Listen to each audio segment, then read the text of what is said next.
and get this conversation going. All right. I think it's safe to say that without any doubt that Expedition 33 is it's an absolute success. Whether it's number of sales, the overwhelmingly positive reviews, players talking about it online and everything, whether or not you think it's actually worth the big hype and everything, you cannot deny that this game has done extremely well for itself, especially from a team of just 33 people. And yes, we are including the dog in this because he absolutely 100% deserves the recognition that little pup deserves. But the big question is, it has now been a month with the awesome music, the gameplay, the story, and everything out there now on the internet and for everyone to have played, whether or not you have actually finished this or anything. The big question is, was Expedition 33 worth it? Is it going to win Game of the Year? Or at the very least, will we get a sequel? Maybe a new game from the studio, a prequel. All that stuff is being talked about. And of course, I want to talk about it with you guys right now. So if you want to, leave your comments down below and your thoughts on Expedition 33, regardless of where you are. We might go into some spoilers and everything, which, you know, you might be seeing right now. But regardless, it's been out for a while, so it's time to really talk about this. I have my own personal thoughts on it, which we're going to get to here in a second. But I want to be talking with our always funny guest that he is, Lemon. I want to know your raw thoughts on this game. You've played it, you have beat it, and it's been a month now. You've had time to gather your thoughts. You've played other games. Have you thought about this game at all? I just want to know what your overall thoughts on this and everything. Let me know right now. It good. It good. That's a wrap. Call it right there, folks. Video over. Done. That's it. Done. Wrap. That's it. That's all you need. That's all you need. It's YouTube short right there. Short and sweet. No, it's a good game. I mean, right now, just based on the games that are out now and games that we're expecting to come out future, and how good they're expected to be, I think this is easily going to be a nominee for GOTY. Right now, it's probably Game of the Year for RPG also, if it's in the nominations. But music, like I said, probably a lock-in. It was just a really good game. I really enjoyed it. I think my only real criticism of it is more of a nitpick and some personal bias against things like this. I hate QTs. I hate the parry system.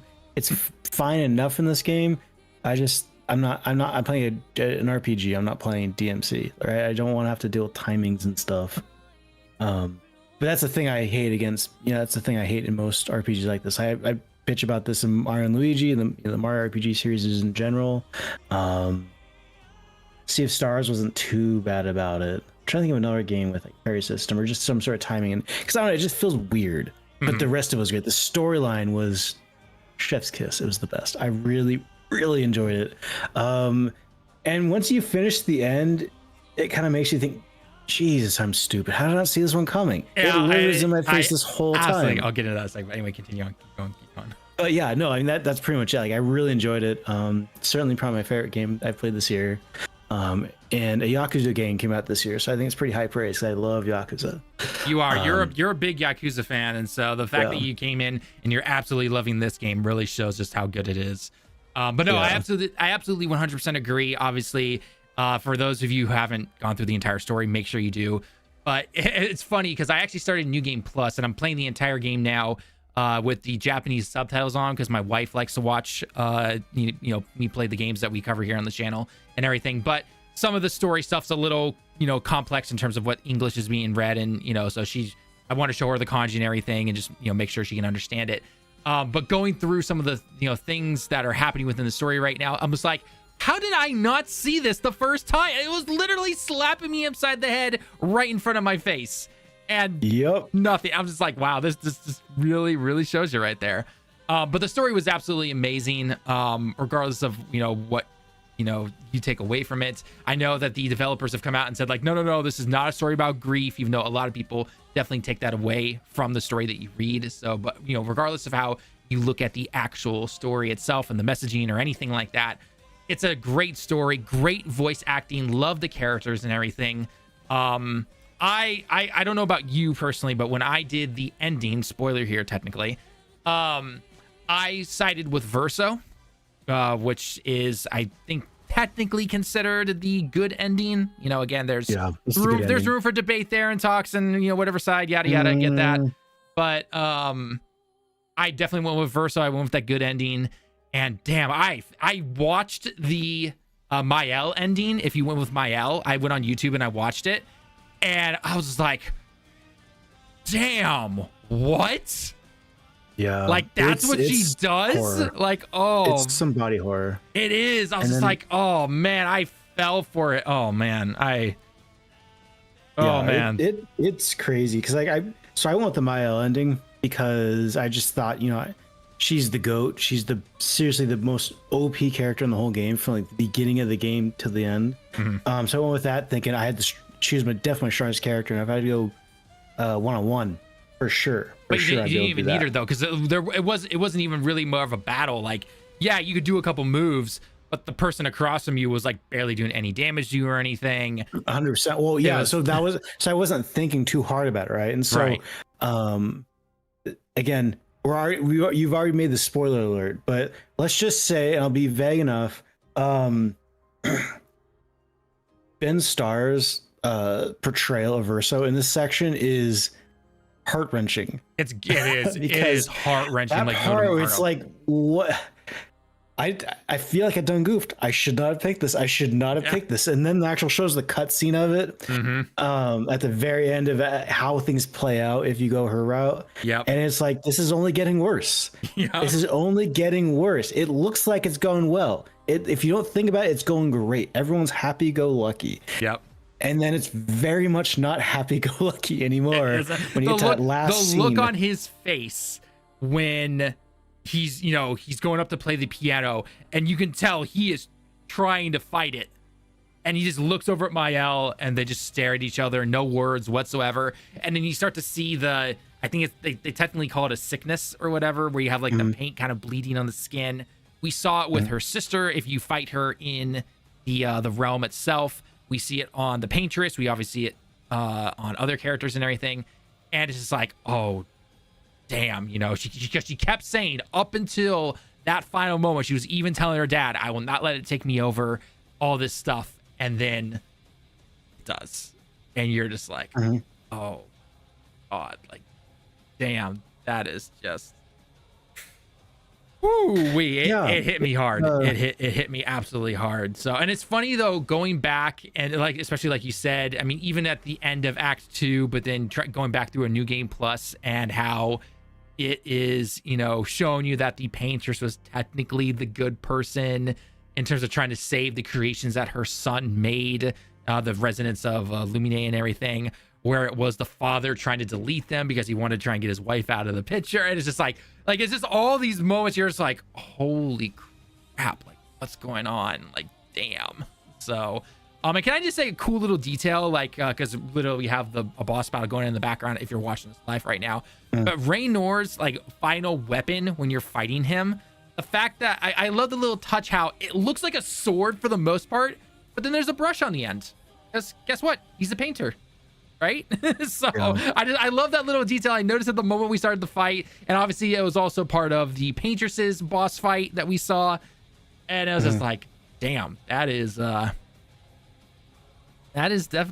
cool little detail and everything like that. So I definitely love seeing that. But I gotta also quickly talk about the music. The music is just chef's kiss.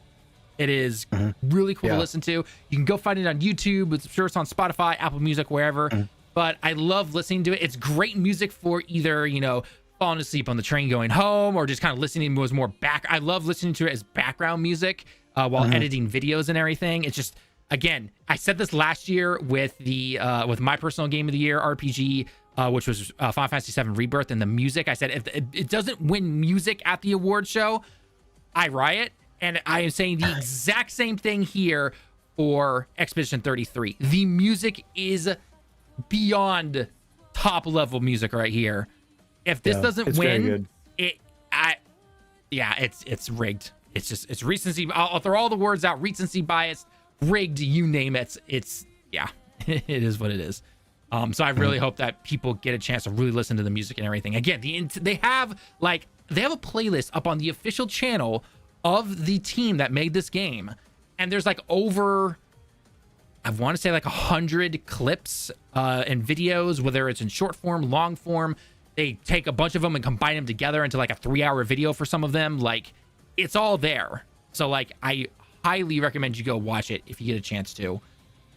It is, God, it's so great. I know I don't understand what they're saying half the time because, spoiler, it's in French, but I don't care. It sounds cool to listen to. So to anyone who's ever watched, you know, random music videos or Japanese anime openings and all that kind of stuff, and you don't understand like 90% of what's happening or what's being said in there, because guess what? History shows that we don't. This is kind of the same thing, but it doesn't matter because it's freaking awesome to listen to, and you need to go listen to it. I think the only thing, and this is my, I guess, my one negative of the game, and it's not necessarily just like only Expedition 33 has done this. It's also, I think, tied into simply just gaming in general, especially the last 10 years and just how things are made. But one thing I guess didn't work as well for me. It did in the beginning, but after Act 1, I just personally didn't care about it anymore, was collecting the journals, those like diamond holographic journals or whatever from the past expeditions. At the first, I loved learning about the past expeditions and everything. You know, what they did, what they encountered, all that kind of stuff. And I know it even into the end game, it gives you a cool bunch of background information about the story and everything, especially if you go and fight Simon and everything. But I found personally that after Act 1, I just did not care. I just didn't. Like, I was full on focused, and maybe this is part of the design. I was full on focused on the main story going on. You know, again, learning about who Mael actually is, Verso, you know, the other characters and everything like that, Lune, Ciel, all that. I love those. I love all those characters. So, you know, props to them for making me focus solely on the main characters. But I also like learning a little bit about the world and the other expeditions and everything. But after Act 1, I didn't care. I don't know. Maybe I'm in the minority here. Lemon, you'll have to let me know. But I just, like, anytime I collected it, like, beforehand, I would actually let the whole thing play out and listen to it. But after Act 1, I was just like, skip. I want to keep playing. Like, that's all it was. Well, so was it because you just didn't care, or that you just really want to get back to the game? I think it was a combination of both. Part of it was, yes, I just want to get back to the game. I want to keep doing this, especially when you're in Act 2. You're learning about Verso and everything, who he is. You know, this kind of, you know, this trust, non-trust thing. You're getting into the relationship with the characters if you're going to talk to them one-on-one. But at the same time, I just did not care about the other expeditions, especially when you figure out that, yeah, you can give a little bit of backstory, but you kind of already know. Paintress, you know, is sad her son is dead. Other painter comes in to try and get her out. They fight. They kill a bunch of people, and even though they're not really people, they're just paintings and all that kind of stuff. So, again, really super easy explanation right there. There's obviously a little bit more to that, but I did not care about the past expeditions after that moment in the story. What about you? Did you let them continue to play out, or? I think I sometimes did, sometimes didn't, and it just comes down to whether or not I'm like locked in when to burn through some battles or get to a boss or get to a certain area or something. And so other times I just was like, I'll let it ride. I'll listen to this. And I think it's just, I mean, I understand why they did. They need to, you know, fill in its expositions to fill in the backstory of the games, funny things. Like there was one expedition where it was just, they thought they have to be pretty much rocking like 6-packs, full on biceps, like really muscly. I think I vaguely people. remember that one. Yeah. Yeah, and like they're gonna just kind of run right into it. That was one of, because it's just fun exposition. But yeah, I mean, it's just kind of, it's filling out the world, but it does kind of take away from a bit of the plot. Like you're really locked in. You just want to keep playing. You want to see what happens to your main characters. Yeah, you're not really all that invested. You really don't care about the backstory of all this stuff. This is more stuff for like those theory people who make those like hour-long videos I love to watch on YouTube about recaps and backstories of games. Yeah, it's for them, not for me. Absolutely, yeah. But again, it kind of shows that I actually did care about the past expeditions. I think it's one of those things of knowing what you know now compared to what you learned later on. Because again, up until the moment you start playing this game and through all the marketing and everything, we all thought, these are real people. These are past expeditions. We need, you know, what are they going to teach us to help us fill in the gaps for the story and finally take down the evil paintress and everything? Come to find out, they're nothing compared to the actual story of this game and everything. So It's just it's one of those things. So yeah, and you touched on it a bit earlier. It's just a lot of games have things like that. I just played through in Platinum Doom Dark Age, and they had things like that, like codex pages. And I'm playing Doom to kill demons. Like the codex page is cool. I looked at one of them, so it might just be a gaming trope. But I did enjoy listening to some of them. But yeah, I'm kind of like you. I just sorry. All right, cool, got it, skipped it. I'm out. Yeah, exactly. Let me go do the next battle. But it's funny though, because I wasn't a big fan of those, but I loved going and taking on some of the, especially in Act 3, going and taking on some of the side bosses and everything, because those actually gave me more stories with Verso, and there was one with Lune's parents and everything. If you want to get her level 3 gradient move, you learn about her parents and her expedition and everything, which was really cool. Fighting Clair, Mael's sister, from their world and everything. That was really cool to see. The fact that her mother painted over her to basically force her to make the Nevrons and everything. But it also turns out that Claire is also really powerful herself, and she's able to paint over some of the creations from her mother, but we have to fight her to technically free her. And then especially if you go and fight Simon, you find out how Simon's connected with Claire. And it's just like, oh, like that kind of stuff I loved. I mean, heck, even the simple side little snake boss that's floating up in the sky that you've probably seen since the beginning of Act 1, basically, when you go and fight and take him on, and if you defeat him, Verso just makes this little comment. He's like, oh, I finally took down that effing snake right there. I'm tired of dealing with him. He ate me once. So I loved doing stuff like that. But yeah, the little like library, random cliff notes, whatever. Didn't particularly care about those myself. So, but again, that's literally, I mean, aside from, maybe you could nitpick a few, timing things in terms of the parry windows. You could, there's definitely some obviously pop in when it came to the map world and everything when you're flying around on SK. But overall, absolutely loved him. And I have to say, he's not my favorite character, but he's definitely my top 3. Francois. I absolutely love that rock turtle. I don't care what anyone says. He is awesome, especially when he goes, "How dare you!" Rah! And he just makes this roar, and everyone's just kind of standing like looking at him like, okay, I guess we got to fight you. And then he literally has one of the most strongest ice move. Yeah, and he has the strongest ice move, which will literally one-shot you that early in the game. So this is the most hilarious thing. I give them absolute props. Easily top 3 character, not even joking about that. So for sure. No, when it did that, I thought it was gonna be a joke, so I didn't parry it, and I regret that decision. Easy mode, it wrecks you. Yeah, exactly. I was just like, oh crap, that just happened. Like I think he targeted what did I have? Lune. Yeah, he took down Lune first, and I was just like, just took out my healer. What the F, man? Yeah. So yeah, he's pretty strong. He was turns out pretty strong. So, and then you eventually go back, and then you give him like a little rock that's supposed to look like him because you need one of the other rocks for SK and everything. And it's like, I was kind of hoping we would have gotten like a second updated battle, type of thing. That would have been pretty cool. But it is what it is. So I was definitely all for it. So, but I do need to ask before we wrap this all up, though, who were your, out of all the characters in the game, real or not real, who are your top 3 characters? Top 3? Yeah, top 3. Give me your top 3 game. Esquier is number 1. I love that guy. Francois is pretty cool. I'd probably go number 2. Probably go Verso or CL. Versus, yeah. Tie for 3rd. I like them both as characters. I think they're interesting. Yeah. I liked probably go those. I mean, I think just like you, for the most part, like all characters, great voice acting, great character, great stories and everything. Sure. I think in terms of my top 3, Francois again was my number 3. I'm not even joking about that. Tied for 2nd, and I know it's kind of a cop out, but tied for 2nd is either going to be Lune or Mael, I would personally say for that.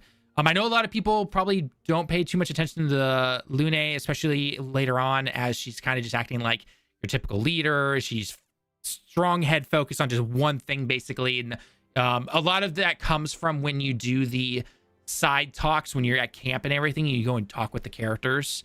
There's a lot of relationship building there, which I get why it's there in that particular moment, but I do feel like a little bit of it is probably missed by a lot of people who don't do the relationship stuff, or even know that if you do end up talking to the characters on the side, and this is not going up to the fire, by the way, and saying talk with other characters and then sleep. Like, you have to actually go up to the character and talk to them, and then after a few lines it says, do you wish to talk to them more? And if you say yes, there is a ton of relationship building there for all the characters, and I feel like a lot of people are probably missing out on that. So that's why I really like some of the stuff that we learn about Lune later on, especially when we get to see what happened to her family, or her parents, I should say, with their expedition. But then my favorite characters, I would have to say, is going to be CL. And I love, it's funny, I love CL's relationship with Verso, and I love Verso as a character, but I love the relationship between those two characters, especially when you get up into their higher ranks of their relationship. I was gonna say that was like when you get to, I think it was like 2 or 3. It's like, oh, yeah. No, no. Yeah, that was an unexpected gut punch. I think it was before the end of Act 2. It's unlocked, and I did that. I'm like, oh Jesus, that's dark. Yeah, and then you find out later on what how SK kind of went into it and everything. Exactly. Yeah. It's dark. Yeah, and then but then even if you get up to the level 6, it's either 6 or 7 is the max relationship level you can get with everybody. But it then starts to make sense when at the end of the final boss battle, where Verso sees, technically his mother, through the painting or whatever. And Ciel's the one who goes up and comforts him. And, it's not like they're trying to push them together, do all this, they're going to become a couple or anything like that. Because I know some people always like to do shipping stuff or whatever. But, But again, it's something you learn when you delve into the relationship through the campfires and you talk and everything, where we know in the end nothing is going to happen, but they still deeply care about each other. And I just love the communication they have and the stuff that we learn about about them and everything. And she's there with him till the end, regardless of what ending you pick. Obviously, it's a little dark if you pick Mael at the very end, but up until that moment, like, she's there for Verso to comfort him, knowing who he is, what he is, and everything. And I absolutely love that. So, unfortunately, a lot of people are going to miss out on that. So if you're watching this, I highly recommend booting up an old save file. If you're on New Game Plus, take time to do the campfire relationship stuff. And again, it's not going up to the campfire and simply saying check up on others. It's going up to the characters themselves and actually talking to them, and then letting the cutscenes play out. You learn a lot about all the characters, which is really cool. Highly recommend it. So, and don't go just to your party members also, like SK. You talk to everyone. SK, even the, again, all your party members and everything, you just go talk to them all. It's 100% worth it. And some of them even then open up new quests for you to go do. And then after that, you can go back to camp and you can talk to them even more. And again, you're unlocking those gradient moves, which are super powerful and really helpful for endgame fights. You're learning just, again, more about the characters and everything. And it's absolutely 100% worth it. So 100% recommend doing it. So, so if you can't tell, though. Show. Huh? It's a faux show. You got to. It's because the game doesn't tell you to do this stuff, and it's a bit of a bummer because a lot of the character building is there, not in the main story, which is a bummer. It really does. Like CL and Lune, really, if you don't do those, are not going to get fleshed out. Full stop. They just need people. And I've seen it online where a lot of people are like, they're cool, they look cool, I love the moves and everything, but the characters are kind of just bland or whatever. I'm like, dude, what are you talking about? Like, go do the relationship stuff. Like, it's all right there. But again, you're right. They don't tell you, about just like even a quick mention. To my knowledge, they don't mention doing that stuff, which is a little sad, unfortunately. So if you're there, definitely 100% go do it because it's absolutely worth it. So, but yeah, as you guys can tell already, though, we absolutely love the game. For me personally, definitely my current game of the year. The only thing that could potentially take that away, even though it's a completely different genre, a completely different game, and it's just more simply because I've loved this series for a long time, is if the Metroid Prime 4 game comes out this year, which I'm still 50-50 on. I know it's been shown a lot, especially with Switch 2 and everything. But if they nail Metroid Prime 4, then that could probably be a good fighting contender right there for Expedition. But regardless, like if you have not played this game, go play it. It is worth the $50. Just go buy it. Go support the team and everything. Absolutely 100% worth it. It's funny. I've been seeing a lot of people saying like, oh, this is, getting people to go out and buy other smaller games and everything. And I'm just like, okay, here's one game that we've talked about on the channel before, which unfortunately a lot of people will not pick up just based on who published it. But the Prince of Persia game from last year, just go play that game. It is that good. You can find it on sale for like $15. It might even be on PlayStation Plus. I don't know about Game Pass. Just go play it. It is 100% worth it. It is absolutely worth it. So, especially if you're somebody who doesn't want to go pay, the $80 that we're getting for some games now, like this is your chance. Go support those smaller games and everything. 100% worth it. So, but yeah, let us know your thoughts on below in the comments, guys. If you happen to be watching this later on as a video format, what are your thoughts on Expedition 33? Who's your favorite characters? What were your favorite story points? Did you enjoy the combat? Are you a dodger or are you a parrier? These are the important questions we need to be asking ourselves. Me personally, I parried as much as I personally could, and less dodging absolutely made more sense. Looking at you, Paintress. Lemon, I know you're a dodger, so... Nope, parry. Oh, you're a parrier. Okay, I always thought you were a dodger, but okay. But yeah, regardless though, it's very fun. And I will say, obviously, to the people, just to kind of wrap up the video here, is this a turn-based RPG? Obviously, yes, duh. But it is not a more traditional turn-based RPG. It is its own unique thing, taking elements from things like Mario RPG, Mario and Luigi Brothers, the other RPG games like that, mixing it with obviously turn-based combat and everything. But if you're expecting this to be press attack, wait for the other opponent to attack you, and just do it that way, 9 times out of 10, I guess technically you could play the game that way. That'd be an interesting run, but you'd really have to delve deep into the Picto system and all of that stuff. But a lot of the moves though from that are expecting you to do some form of parrying or dodging and everything. I mean, I'm pretty sure 30 or 40% of the Pictos are literally like, for every perfect dodge, get +1 AP. For every parry, get 5% health and all that kind of stuff. So definitely interesting. But regardless, let us know your thoughts down below though. And as always, I'm in town with Direct Gaming, joined again here by Lemon, and you guys enjoyed, and again, let us know your thoughts down below in the comments. What else I want to talk about? All right, why don't we get Mario Kart all booted up? Yep. And I will say my favorite song in the game, I know we talked about music a little bit, is definitely the boss music that's going on right here at the very beginning. Oh, okay. Okay, so I'm gonna hang on. Let me increase the volume real quick because I want to show people who. I'll put it up to about decibels. Hopefully it's not too loud. I can adjust it later. But from the moment Raynor hits his cane on the ground and it changes until the battle starts. All right, so, and I know the entire song is absolutely amazing, but let's see, from right here, starting right here.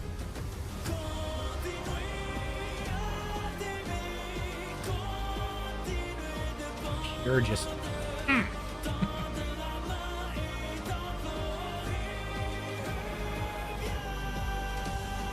and then I especially love this part right here after he changes.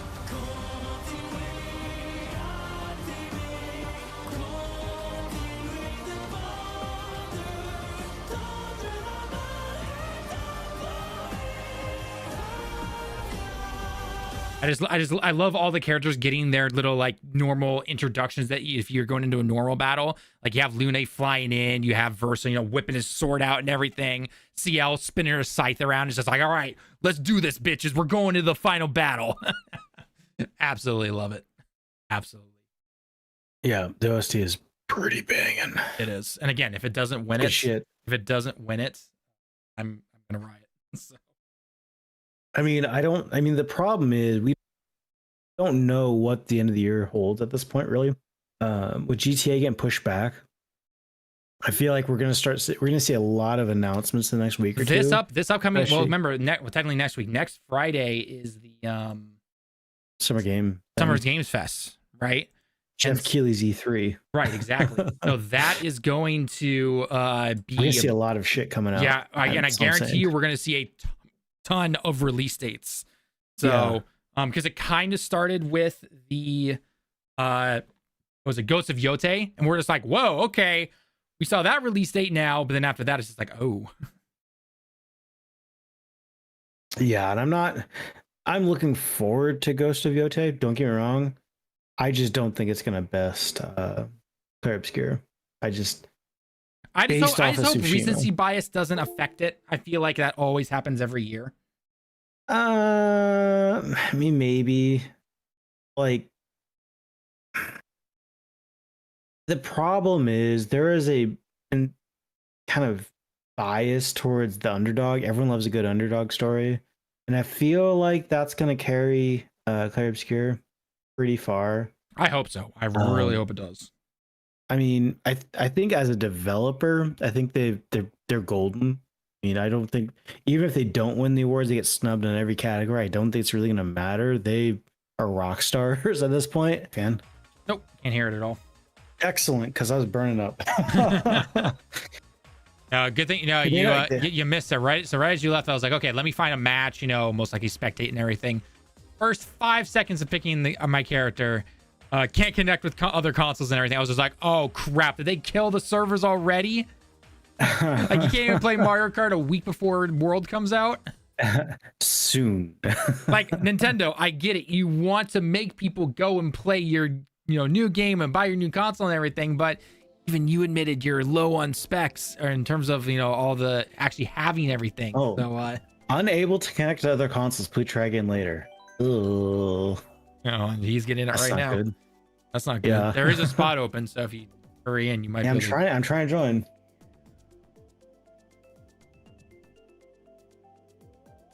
I did find it interesting to find out that that World has been in development for like 8 years, technically. Come on, let me join. 3, 4, 5, 6, 7, 8, 9, 10. There's only 10 people in here.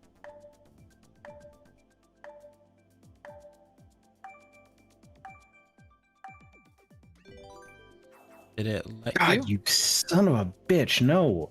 Oh, you're spectating? He's giving me errors. No, he just keeps giving me errors. Errors. Yeah. What the heck? Typical freaking Nintendo. Yep. Mondays, isn't it, people? Oh, come on. There's even 2 spots open right now. There's literally a guy, and his name literally says, come on. Come on. Come on. Come on. I haven't played Mario Kart in like a month. Let's see how bad I am. You have a DLC card, you'll be fine. Jesus no Christ. DLC card in the next game. What am I gonna do? I know.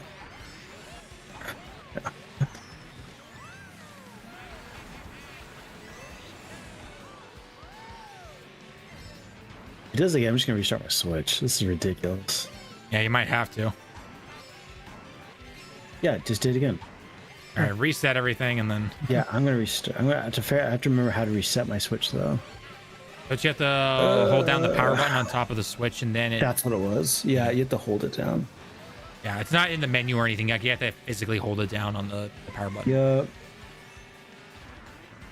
Power option. Let's restart.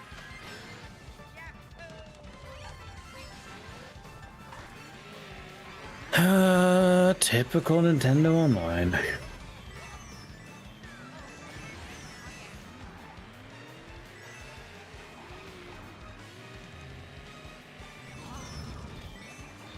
Ow. On the snack on the way, I thought this race would go. Were you losing? I was in like 3rd place, and then I got knocked down in the 9th. So. And as you know, when you have other players online, it can be crazy sometimes. Star power coming in clutch. In 24.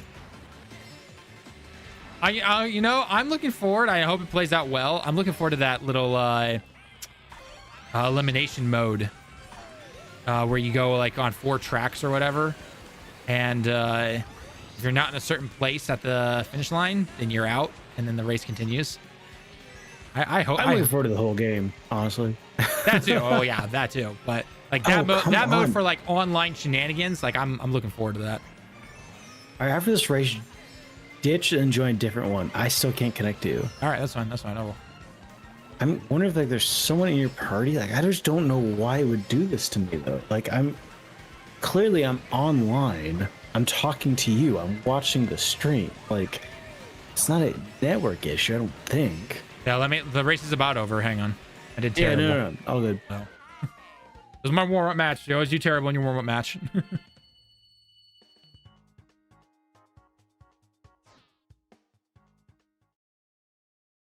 Okay. First off, let me see if you're even showing up online on Nintendo. Good call. Because that happened. Remember when that kept happening with me? Yep. Yep. Okay. You show up online for me.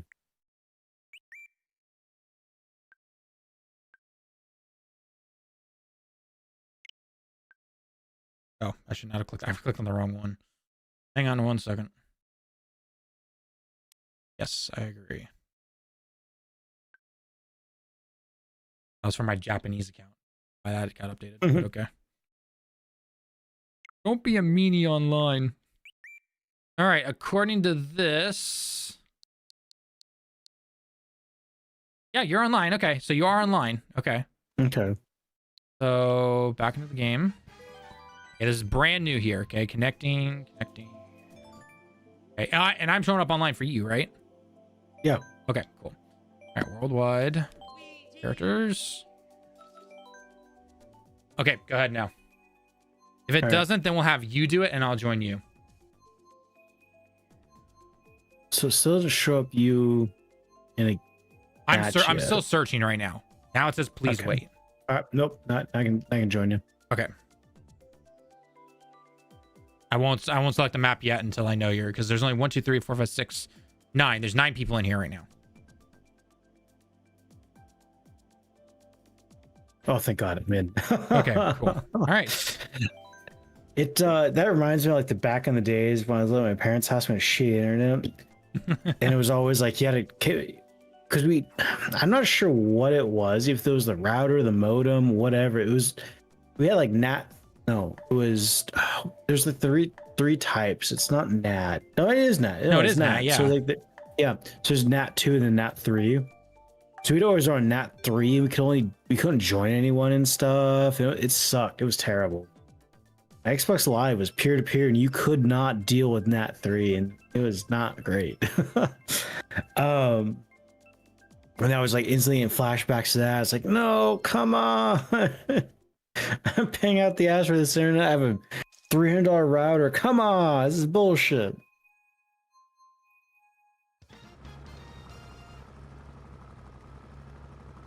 Oh God, I'm not gonna. The one thing I'm really looking forward to when it comes to World is not having to play some of these maps anymore. I am they're DLC tracks. ready to leave these in the past finally. Even though technically these were way in the past and then brought in later. Yeah, this is a Super Nintendo track.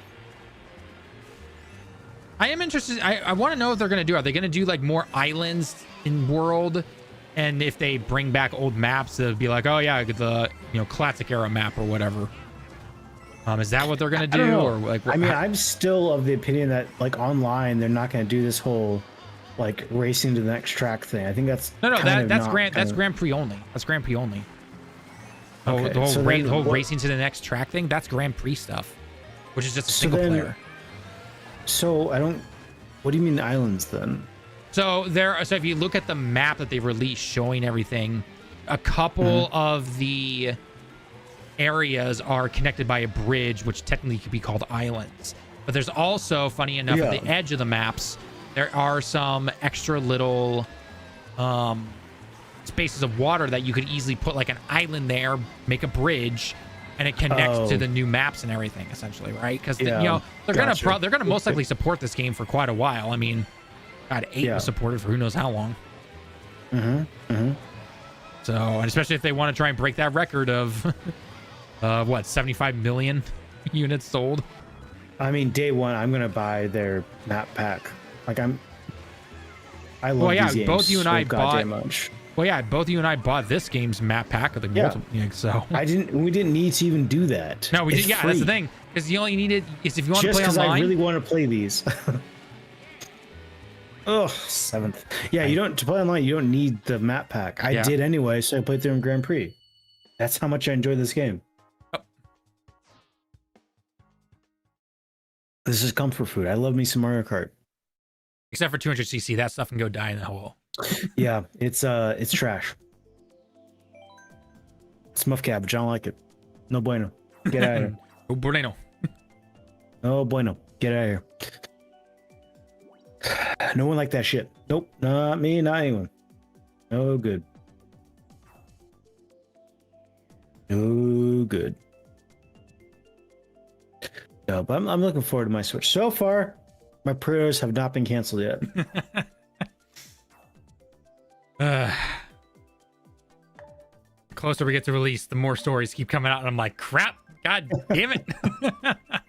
I am mildly bummed though that they effectively bricked the console before launch. Which I get it. Nintendo wants to do what they want to do, but I don't know. I have really a just wanna see all feeling. the I have a crazy shit. feeling after the first round of consoles so once they're all sold and everything, and because the next batch are most likely being made right now in whatever warehouse, right? I would not be surprised if those do not require the update, because the update we built into it already. I could be wrong. I could be wrong. Hope. Yeah. So because what would be the so if that's the case, then I get why they did this. It sucks for those who don't have internet or don't have the greatest internet, and I'm sure the servers are going to be absolute garbage. I was gonna say, I really hope Mario Kart's pre-installed on my Switch too, because I don't think it is, because they give you a code, if I remember correctly. It just comes with a code and you have to download it. Then I'm not playing Mario Kart World for a couple days. Yeah. Because those servers are gonna buckle hard. Oh, easily. This is not Microsoft. This is not Sony. Yep. They don't know how to do servers. Yeah. Unless one of those rumors was true about bringing someone on from one of those teams, I think it was Xbox, to actually help with their online. Yeah, no, it's I would hope that Nintendo have the good sense to go on AWS or Azure. Yeah. But it's also Nintendo. It's a Nintendo. So they do have things. I mean, shit. Make your own goddamn data center in the middle of buttfuck nowhere. I don't care. Just make sure I can play my Mario Kart on day one. Is all I want. I can't even play day First one. world problems. I know. It's gonna be based on whatever you say. Yeah, it's gonna be. I was gonna say I apologize. It's gonna be a bit. Nah, that's fine. It's actually okay because because so what? It's next week is when it comes out. So assuming you get it within the first actual time. Well, so here's the thing. So Wally World, Walmart's doing it day of. They're gonna ship it, overnight it, pretty much have a poor Uber driver guy deliver it to your house on the day. That was like what they were saying they're gonna do. Target, it's whenever they goddamn feel like it. Yep, it's the problem. Yep. I looked on my Target app when you sent me that very scary message earlier today. They're saying the 10th of June is when they think they're going to get to my house. Okay, so it is. Yeah, it was guaranteed to be later than day of. Like they even said it when I bought it, when I pre-ordered it. It's going to be so. Again, I apologize. It's going to be a bit later. June's a busy month, so it's fine coming in a couple weeks late. It's totally fine. On top of however long it takes for USPS. So well, it really depends, because if it leaves the States fast enough, then I actually get it earlier than what they always tell me I'm actually going to get it. But if it sits in the US for a while, then that's when it's slow. Anytime I even order anything US Amazon wise, like it'll say, okay, it's going to come like 2.5 weeks late, from the moment you order this. I'm like, oh, yeah, that's fine. When I order stuff from US Amazon, I don't need it right away. It's just like I'm going to need it when it gets kind there. of thing. Right. Yep. And the next thing you know, I get a message on my phone saying, hey, your package is arriving tomorrow. And I'm like, I haven't ordered a package in like a week or something like that. Dude, been there, done that. Yep. And the next thing you know, it shows up and I'm like, oh, this is my stuff from the States. Like, why did it show up so fast? Because the moment it crosses over into Japan, Japan's like, F trying to wait until that moment. We're just going to deliver it for you. And boom, Bob's your uncle. Yeah, there's actually some rationality over there. Yep. And I just realized we're on Excite Bike. We haven't played. I feel like we haven't done Excite Bike in forever. Yeah, I'm pumped. I am pumped. Dun, dun, dun, dun, dun. I hope they make an Excite Bike like Easter egg type of track or something, or maybe just a section of the open world in Mario Kart World. That'd be kind of cool. Drag race. Drag racing. Cool. Let's do it. In the middle of the desert. I mean, that would be the perfect spot to do it. Mm-hmm.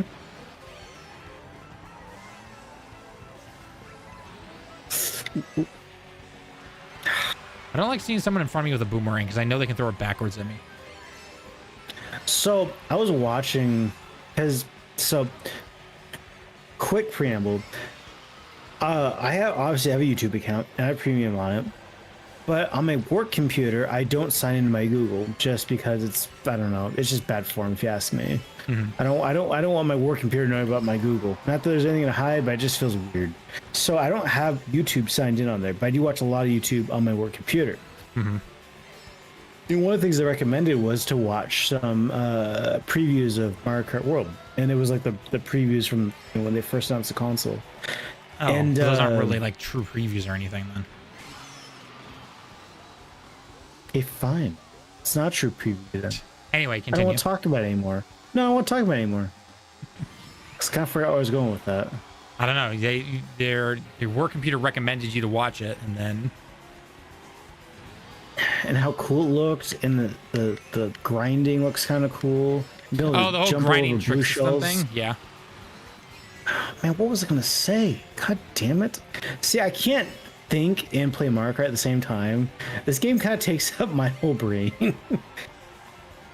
It's kind of chaotic, especially online, because, my God, it's the third fucking lap. Why should not have to fight this hard?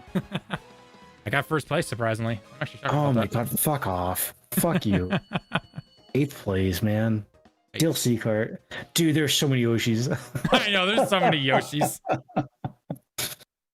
It's interesting that you won't be able to customize your cart or anything. Like, you just pick the cart that you want. So I don't know about that. I'll see how that plays out, because I don't know. I agree with that.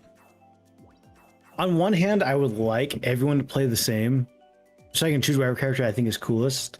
Roughly, there's still light, medium, and heavy. But... Yeah, there's light, medium, and heavy characters, and all the different carts have different stats to them, but you can't customize the wheels on the body or this or that. Oh, yeah, you're right. I'm fine with that. I mean, yeah, it's lazier because you can't customize the cart to your liking, but I mean, there's so many freaking characters now. I'm sure there's just as many flipping carts. Like, you have a freaking cow as one of the characters, so I mean... And that's going to be day one for me. I'm going to be a cow main. You and the rest of the internet. Exactly. I was going to say, like, I don't know if I'll be the cow guy if everyone's the cow guy. Like, I like to pretend I'm a little bit unique. As a hipster, I like to pretend I'm unique. But no, I'm super looking forward to. So you're gonna buy any other games on Switch? Like, what Switch 2 games are you looking forward to that have been announced now outside of Mario Kart? Well, Prime 4, obviously. That's a big one. Okay, so games that are going to be out within the next 1 or 2 months. Okay, 1 or 2 months. Definitely Donkey Kong Bonanza. Okay. I want to support a small game like that. Call it small. Game. We don't actually know if it's, whatever. So I want to play that. There's this $15 kind of like, almost like a Captain Falcon game, but it's all, kind of the racing. Yeah, I know exactly which game you're talking about. I can't remember the name of it. The developer only puts like 1 or 2 games out. It's like they put a Switch like launch title out. Yeah. It was a racing game. Yep, I know exactly what you're talking about. Yep. So my Switch 2 library is about to be racing games, like 70% racing games. Yeah, but that's launch games in general, because like when 360 came out, it was like a couple launch racing games. PS3 same way. Yep. I think there was a couple on Switch. Maybe not. I can't remember. PS4, all I do PS5. miss what racing game I do miss from the PS3 era was Pure. Oh, I love that game. Pure. Yeah, thank you. You actually know what I'm talking about. I love it. Oh yeah, yeah. Oh, No, I love Pure. I remember it came out, because if it's the game I'm thinking of, that was Quad bikes. Oh my God, I would think of a different game. Pure. I know exactly what game you're talking about. The quads. Yeah. Yeah. That game came out. That was a pretty cool game. I didn't play it very often, I think that was the very first was game fun, I though. actually platinumed. No, I think really? it was, yeah. I'd have to go back and look at my trophy Oh. list, but I think that was the very first game I ever platinumed. No, wait. Are you sure about that? And maybe I'd have to That look. was the first one. I think because remember, trophies Okay. were not a requirement when the PS3 originally came out. I remember that, but I feel like I was surprised it wasn't something like Uncharted, maybe, Nope. or Nope, definitely not Uncharted 1. I never platinumed Uncharted 1. well, that game's hard as balls because the platinum for that you actually have to play on like hard difficulty and like Yeah, the I normal did platinum. I difficulty is platinumed hard as Uncharted balls. 2. I platinumed Uncharted 2. Know that.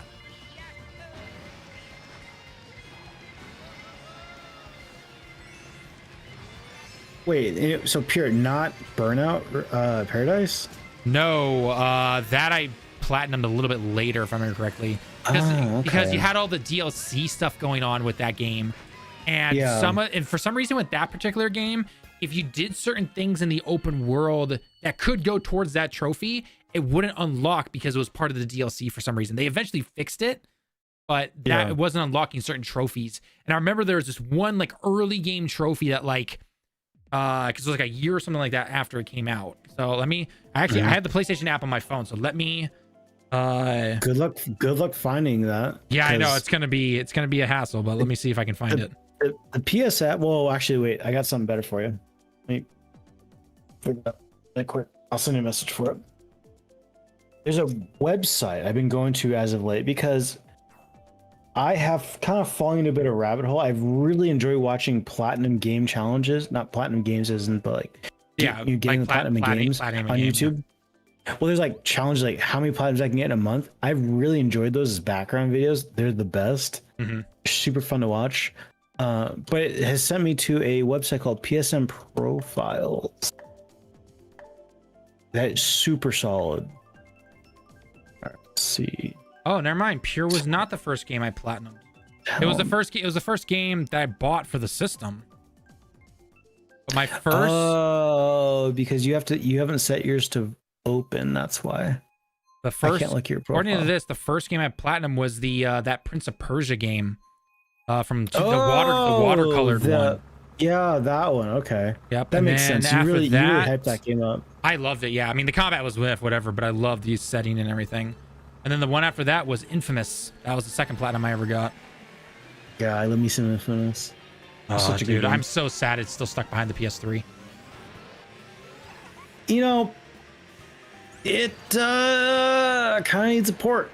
It does. Kind of needs a port to it does. PS4, PS5. It 100% needs one. Drop that collection, Sony. Come on, it's free money. Yeah, you have a bunch of your live service teams not doing anything. Just go ask those devs on Naughty Dog. They keep re-releasing Last of Us. Hey, re-release different game.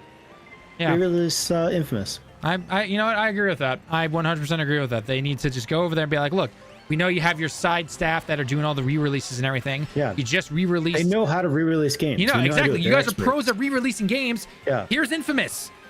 Yeah. Release Infamous. All of them. Like, Bang Games. Then 1, 2, and the Festival of Blood. Yep, the Blood DLC from 2. Yep. Yeah, and then oh god, what was the one from Second Son?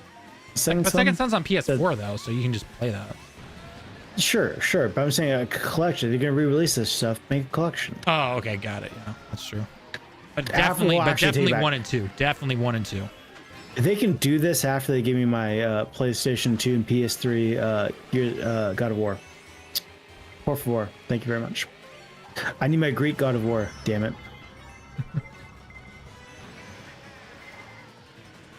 I do wonder how those hold up. The God of Wars? Yeah, the God of Wars. One was... So I played 2, then I played 1. 1 didn't hold up even back then. Yeah, one would definitely did not hold up. 1 did not hold up at all. 2 I really liked, mostly for the story though. Which cracks me because that was the one David Jaffe did. And he's still cocky about that game. Yep. 3 was just super short. Was it like a 5-hour game? 4 or 5. I remember buying it day when it came out, and I went to. So I just had gotten glasses too,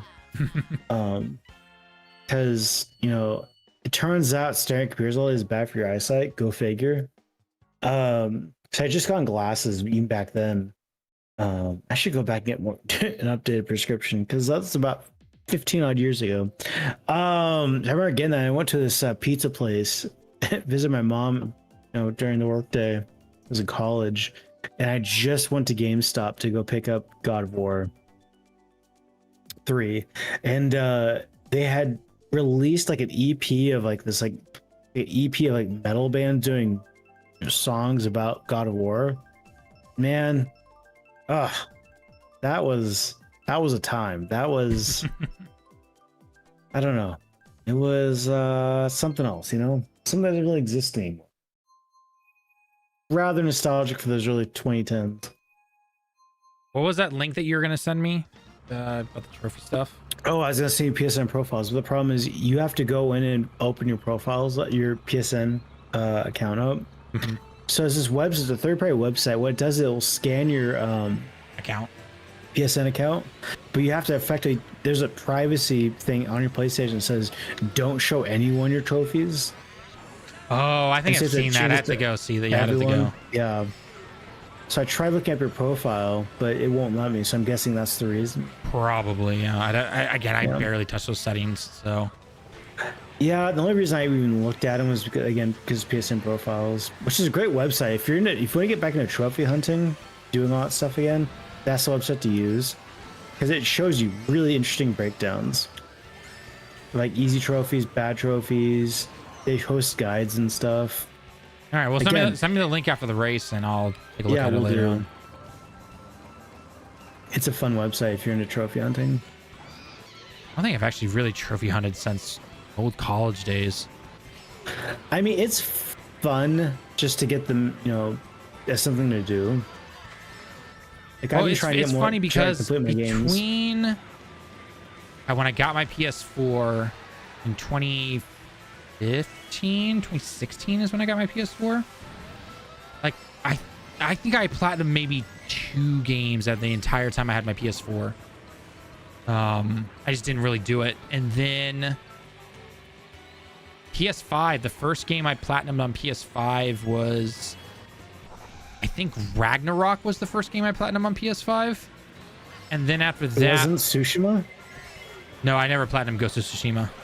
Oh, you didn't? No, oh, I need like 1 or 2 more trophies. Yeah, that's an easy one. Yeah. And then I platinumed the Prince of Persia game because I just love playing that game. And then by the time I finished it, right. I was at 90%. I was just like, oh, I might as well just platinum the game.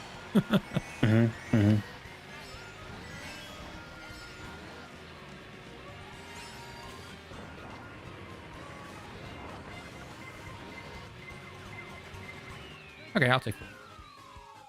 Man, I'm just doing terrible tonight. Jesus Christ. Ooh, baby. Yeah, that was not a good race for you. No, it's been consistent.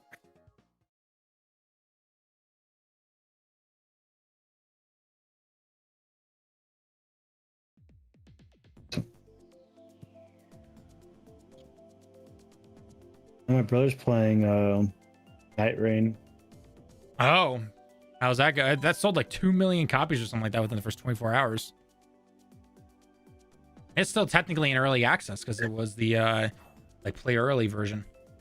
Well, he didn't finish Elden Ring, so I don't care what his opinion is. No, Night Rain's not for me, full stop. When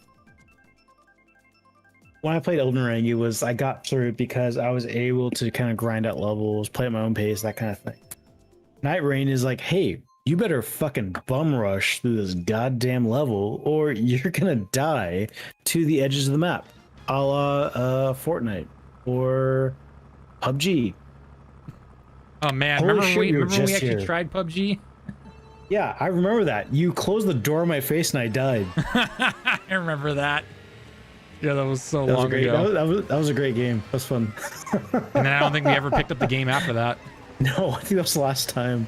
And that was with the open lobbies. Yep. Where I was like, yeah, you're China number 1. I remember that. Yep. It gave me nostalgic vibes for the Call of Duty lobbies of the 360 era. Which I guess, according to all you guys, I'm a weirdo for, but I'm nostalgic for it. I mean, you are a weirdo for wanting to listen to those, 10-year-old kids call you your mom jokes. It and wasn't everything. that. It was just the cacophony of how ridiculous it all was. I learned all kinds of new slurs. Let me tell you, on Xbox Live, on Xbox and 360, like I learned a lot. Yeah, like that. A lot of people are saying they're gonna come into your house and find you, and then they never show up. Yeah. Turns out back in those days, that's what you did. Man, it was crazy. It was absolutely crazy times back then, folks. Man, it was batshit crazy. Loved every goddamn second of it. As an adult, I probably wouldn't. But as a kid, I loved it. You're safe inside your house on the couch playing video games. There's been many a time where like people drive to my parents' house. Mind you, my parents are like in the boonies, right? In the woods. People should be driving up to my driveway at like, 10 o'clock at night. That's bad news. That's bad news. Well, they're lost half the time, aren't they? Yeah, there's a couple times where like we'd run up to my bedroom because my bedroom is like overlooking my parents' driveway, and my brother and I'd sit there and stare. Who the fuck is on our driveway? Who the hell is that? And at the time, I don't think either my brother or I was dry hair license or anything, but I feel like there was a time where like maybe my brother did have his license at the time because had what was my Camry at the time. Not the time, but turn it into my Camry when I got my license. This guy drove up in this shitty old Toyota pickup, parked in our driveway. Again, 10 o'clock at night. Got out of his truck, started looking around, and actually took a peek into that Camry, and drove off. Now, as a kid, and probably I should probably more like a teenager. I was like, oh, I just gotta watch this. As an adult, you know what I would have done? I would have got the key fob out and clicked it. Locked the doors to scare the shit out of the guy. Just see what he would do. See, that's the problem. I would love to have done that. Because as an adult, I also have baseball bats and stuff in my bedroom because I know how things have gotten in the US. I'm not packing traditional heat, but I can defend myself now. But yeah, no, and having moved into a neighborhood now, it's like I just don't park my car out on the street. I just park in the garage. No one else does that, so I'm sure all kinds of transients are taking a peek inside, see if they can see any money out in the open. I definitely want a garage for my future house, or at least the equivalent of what you get here in Japan from most places. No, man, it's good for your car. It is too. Yeah, good for longer. Exactly. Yeah, that's why I want it. So like, I'm not afraid that someone's gonna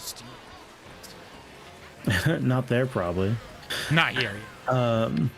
No, it's good because it keeps the rain damage, not rain damage, the rain stains off your car paint windows. Or snow, things like that. So yeah, that too. I don't know what's like to scrape snow because I've been fortunate enough to have a garage my whole life. We had to do it for a while. I don't know if you remember it. Do we even know each other when we still had the car? The blue station wagon that we had. I don't know if you ever saw that car. I know you guys had a number of Volvos. So we had a blue Volvo and a red Volvo. The red one is the one I learned to drive on. Blue was actually a stick shift. Wait, then what was the black one? Black one, yeah, that was a while ago. Yeah. Okay. It went blue, red, black, and then we finally went into. Sorry. No. Hang on. It went blue, red, a red Saturn, which ended up in the bottom of a river. If you remember that story. Oh no, I don't. I remember. Sorry, I remember. So okay, then I don't remember that Saturn then. Yeah. And then, because for some reason I thought that was your dad. Because the Saturn was up until because I had my because the story was, I had my driver's ed book, in the back of the car. And I remember that part. Yeah. Yep. So there was that car. Then there was the black Volvo after that. And I remember the black Volvo and the red Volvo. The red Volvo was still around during that time, so we had the red and the black one together. Yeah. And then after the black, but then the black Volvo they had bought it from a couple back in New York somewhere, I think, or Boston. And so probably like rusted undercarriage. Then. Yeah, it had saltwater damage after a while, due to not salt water, just salt damage. The salt damage. They used huge amounts of salt back east. Yeah. Yep. So then sold that car, and then got the Subaru that they had for a while, the white one. Yep, I remember that one. Yep. And then after that, driving that Beamer. Yep. And then after that, Dad got a BMW, blue one that he has, and then my mom got a white BMW, and they sold the Subaru to my sister. So. Yep, now I'm all caught up now because honestly, I know the Beamers that you guys have now. Your parents have. Yep. So, and I will admit, driving that blue BMW is way better than the white one, even though the white one's technically the newer model. Refresh me. The blue one is a sedan, right? Because I feel like I don't know the blue one very well. I know the white one because I've seen it a lot. I'd have to ask my dad exactly which one. I want to say yes, though. Is it an SUV or is it a car? I think it's a car. Yeah, that's why it drives better. Yep. So, first world problems again on my part. About 2-ish years ago, I just finished my car loan on my Accord, and the head unit on it. So, motherfucking piece of shit. It's too early. So with modern cars, you can't replace the stereo on them anymore. They're just built in. Like if I try to replace it, like it'd ruin the AC unit and stuff. Like it just doesn't. You can't do that anymore. Like you couldn't like 10 years ago. So effectively, when your head unit goes out, your stereo goes out, you have to replace the car, which sucks ass. Which otherwise I'd still have my Accord. Wait, the car that you had when I was home last couple years ago? No, that's my Acura. Oh, okay. So not the black sedan I had, but the blue.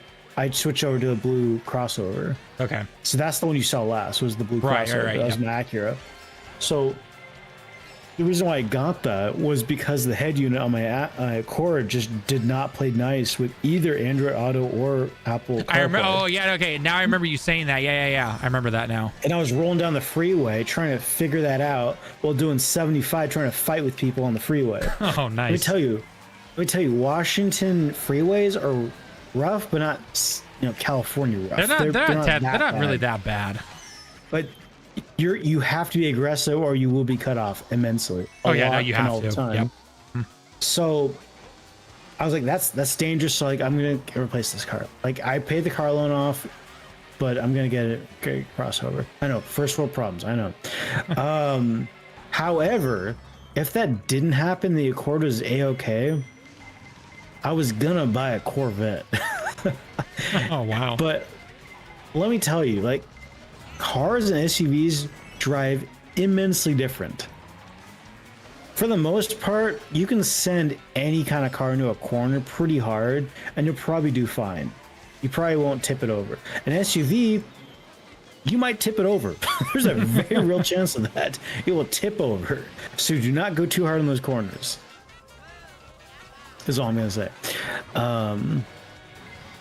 But so now instead of getting a Corvette now, I'm gonna get a Corvette after I pay my car loan off and get a new house for another car installed.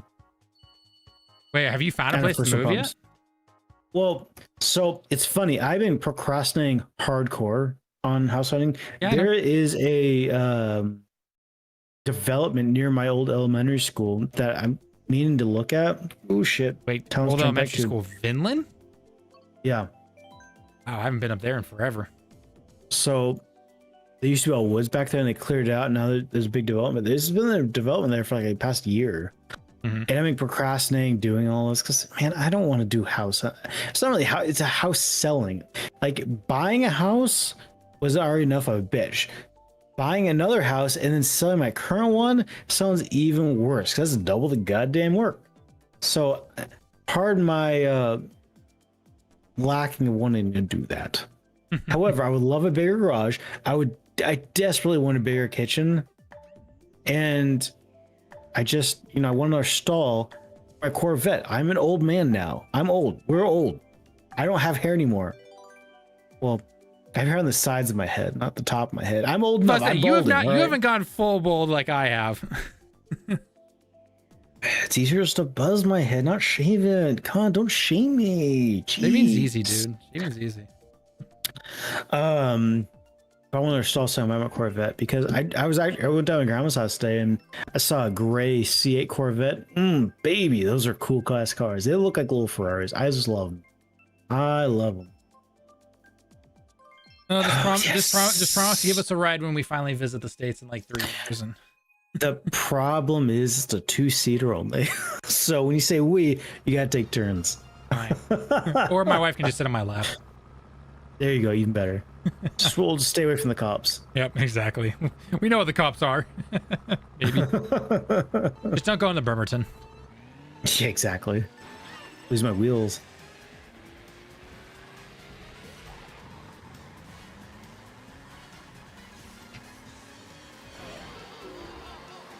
Ran me out of a box item. Son of a... These things happen. Hey, there's a doppelganger. There's another PD Piranha. He must be an evil clone.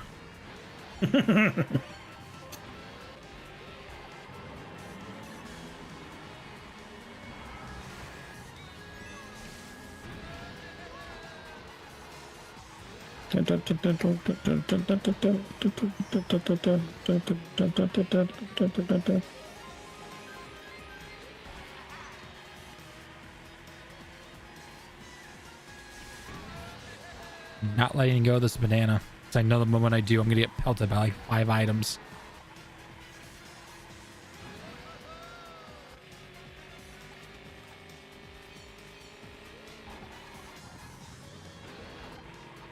I don't think he actually drove into the car on his screen, but on my screen, dude went straight in there.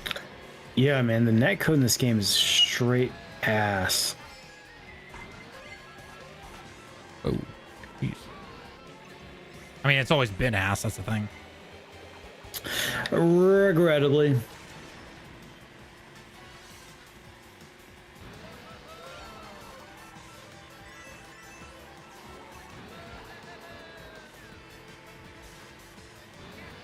Oh, shit. I missed that item. Crap. Oh, I'm definitely screwed. I'm definitely screwed now.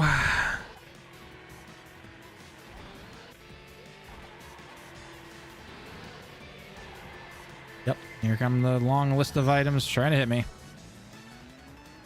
So, have you heard anything more about Splitgate 2? Like, I didn't download the... They had another alpha or beta, I think, that happened.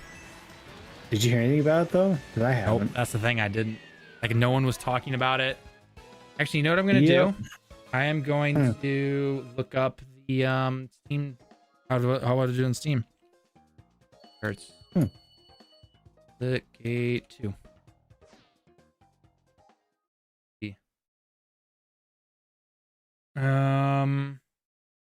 Yeah, because it was last week, wasn't it? I think so, yeah. So the max is it still going on right now? Beta? I think it's perpetually open now. Okay. As in, like, they're just gonna do the whole players right now 9,000 all-time peak for this entire beta phase is 12,000 players. It's sitting at 63.8 in terms of reviews, 5K of them. If I could find the original one we did. I remember having some fun with it. It's pretty cool. Yeah, but we had a lot of issues with it. Oh, we definitely did.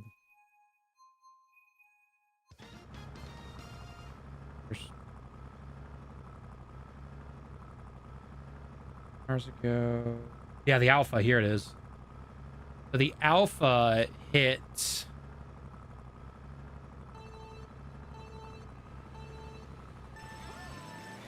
The alpha hit a all-time peak of 5,000.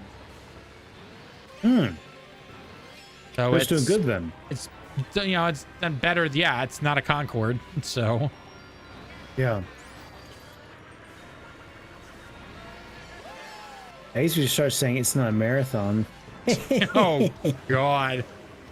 Well, I mean, anyone who still thinks Bungie is the old Bungie.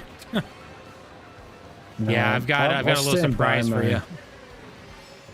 Yeah, Bungie hasn't been good since Halo Reach. Yeah, pretty Fight much. me. Well, even when you go back and you watch those videos of Bungie back then, like they're not exactly like they're not all sunshine and rainbows. Like for all of Microsoft's faults, they kept them on the path. Who's to say we even would have gotten a Halo 2 or Reach or anything like that afterwards.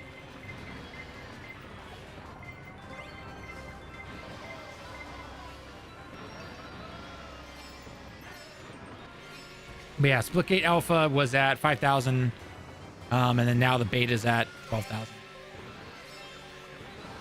Net positive of 7,000 players, and 9,000 of those are on right now. So, and that's only PC. There's no console beta to my knowledge right now. But we know it. But we know it will come out on console. It's just supposed to. Well, I mean, there's a distinct lack of arena shooters, so Got a shot.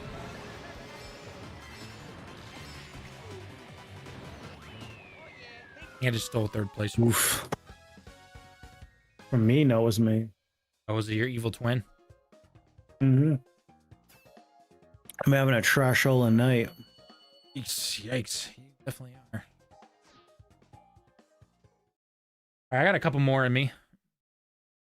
Hi, Capitan. And I gotta get that final boss guy.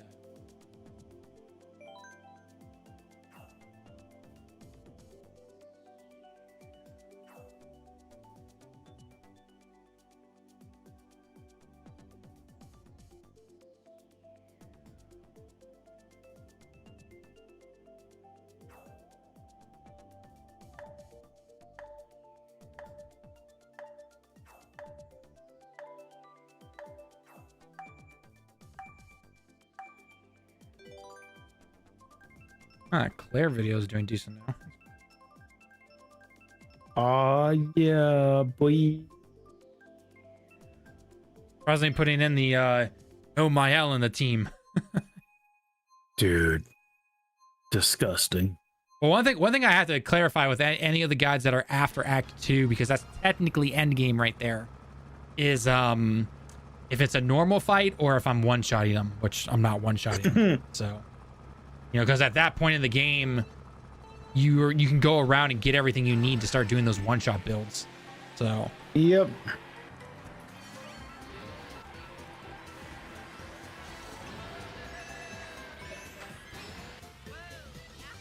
funny enough, I'm actually pretty close to platining in the game, but most of the trophies I need right now are like collecting all the journal entries, getting all of the feet, and then because I'm only missing one right now, and there's a couple other collectible ones, and I'm just like, oh god, I don't want to do those. Boring. Maybe once I get into Act 3 on my new Game Plus run, maybe I'll do it, but not in a rush.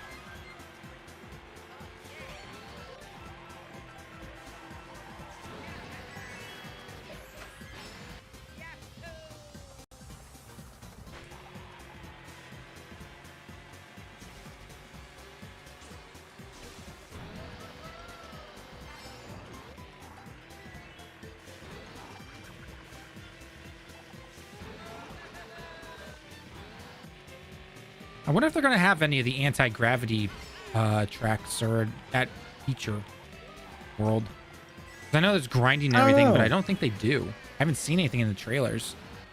No, ditto.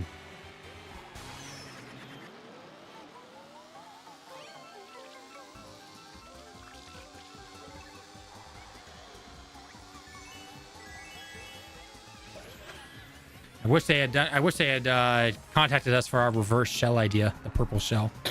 I wanted my goddamn purple shell, and I'm not going to get it. It's a shame.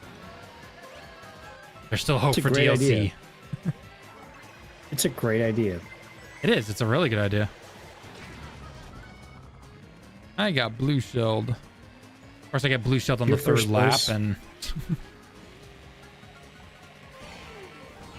of course I get hit by that. All right, you know what I'm gonna do? I'm gonna try and get you in first place then.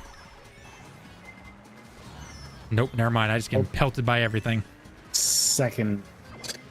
And Boo stole my bomb before I could get it off. Ninth.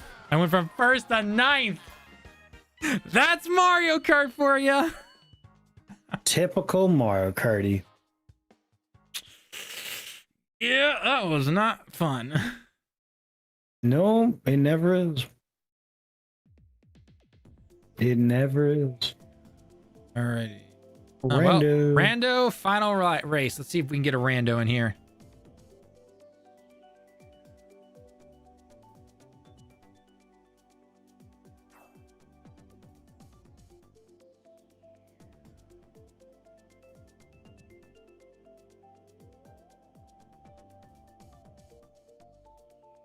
Dude, bad news. Multiverse officially closes down. I and is saw that delisted this today. morning. Yeah, I did. I saw that this morning. I'm not really I wish I surprised. could care, I've never. but really... I don't. I tried the original beta when it came out, and then they shut it down, and then they brought it back. I didn't even try it when they brought it back. I was just like,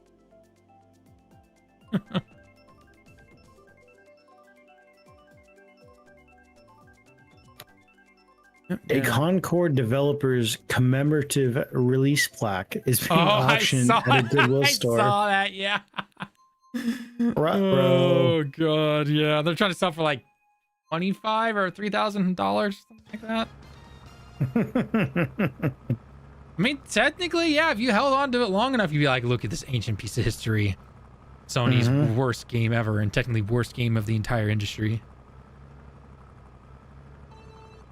It was only out for like 11 days or something like that. Something like that, yeah. It was not long.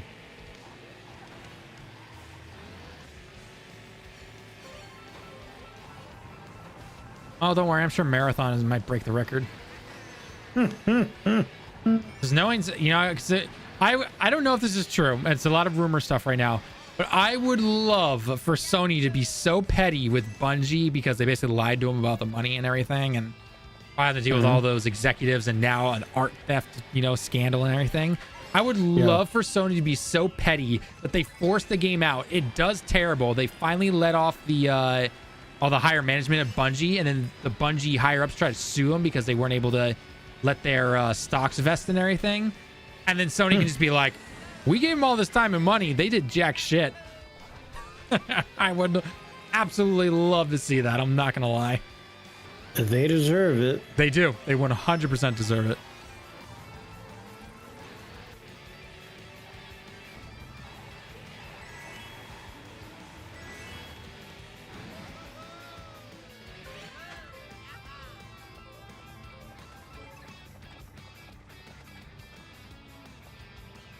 Come on, game. Seriously? I literally clipped through that item block.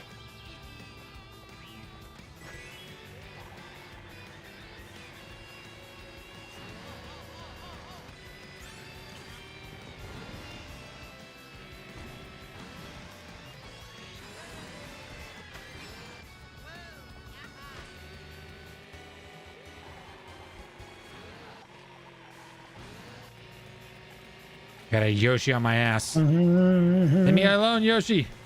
No, Boo, how dare you steal my boombox thing. Oh, give me a shell or a banana just so I can protect my ass. Literally.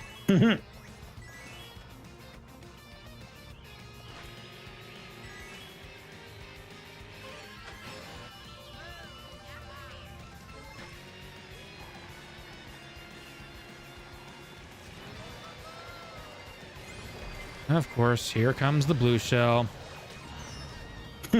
Banana ain't doing shit for that. Nope.